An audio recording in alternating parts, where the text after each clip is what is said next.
Where is the man in loving and caring for his wife and the family? Where is he?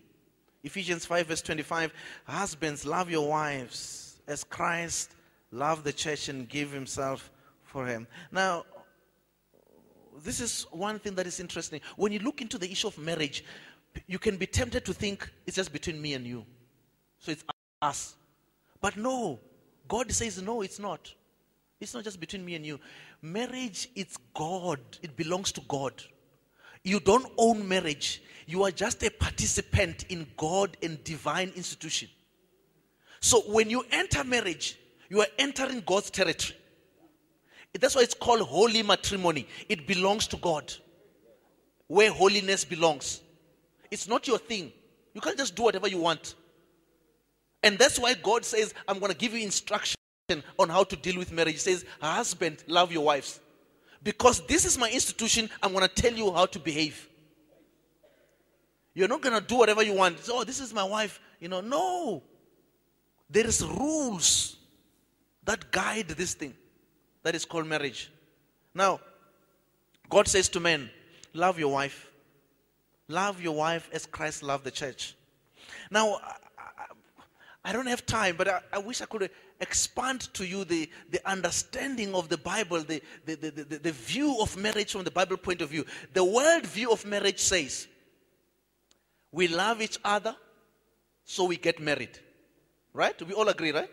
Because you ask people, why are you getting married? Because we love each other. So we love each other, that's why we get married. I said that's a world view of marriage. Now, the biblical view of marriage is the following. Bible does not care how you got married. Right? There are people who get married in different ways.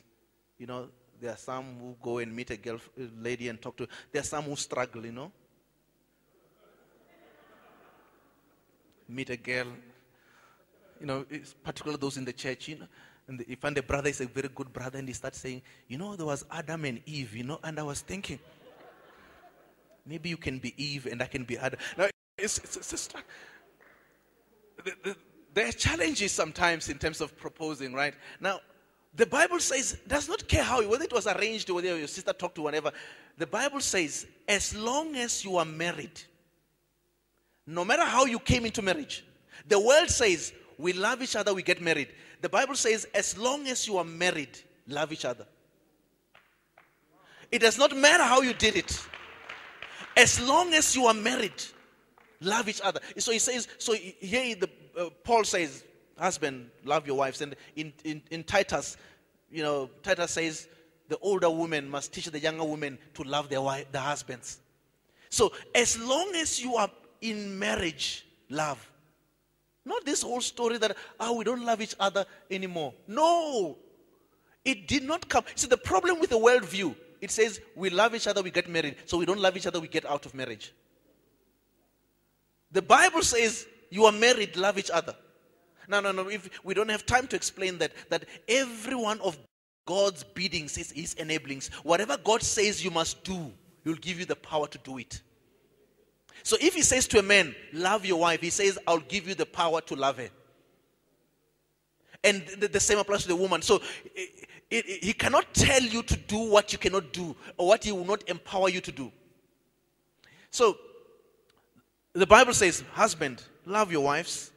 It is important to realize here there are no preconditions on what she should do. He just said, love her. No matter what she has done, no matter how she looks like, the Bible just says, love her. Some say, no, I can't love her because she does not know how to cook. Now, I've got issues with that. I was telling men one day in another conference, I said to men, if your wife does not know how to cook, she cook what we call mboza in Chivenda, boza. Every time she cook potza, stop complaining every day, right, that she's cooking potza. Pray to God that he can change your taste buds. So that you can enjoy potza.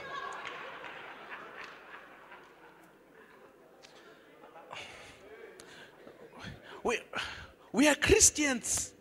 We believe in faith.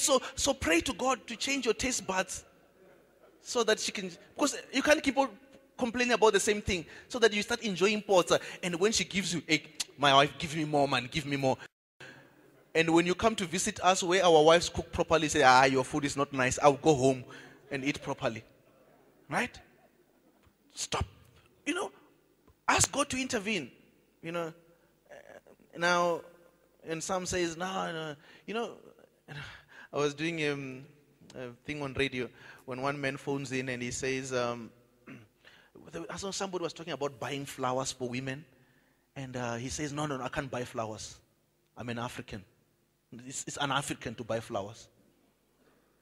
So I said, but if she likes it, maybe you should buy it.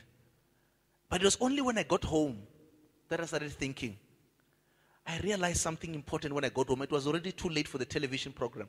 I realized when I get home that every black man, before he's married, he's not African. All of them, they're not African before marriage. They buy flowers, they buy cards, they do, baby, let's walk together. They're holding it together in the street. Before marriage, all of them are not Africans. But as soon as they're married, they realize they're Africans. All of them, they don't buy flowers, they're all Africans. Now, before marriage, he used to hold her in the street. Now in marriage, she tried to say, darling, hey man, what will the people say? I'm an African. I realize it has to do with the division between marriage and before marriage. Now, and others are afraid of loving their wives because people will say, you've been given something.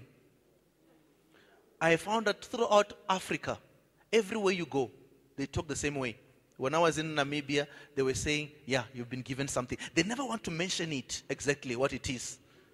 In Zimbabwe, they also say that you've been given something, you've eaten something, everywhere. Now, let me tell you something about that.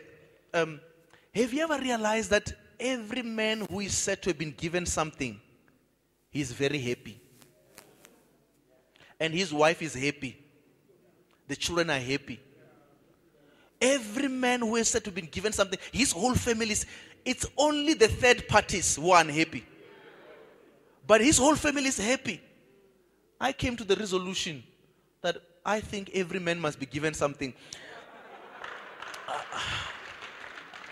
I think to the ladies, it's irresponsible not to give your husband something. Because he won't be happy. He'll be running around with girlfriends and all kinds of... Let them be given something, all of them.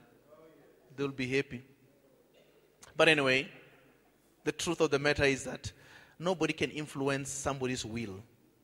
So this whole thing of whatever, Gorobela and Murati, so on, they don't work.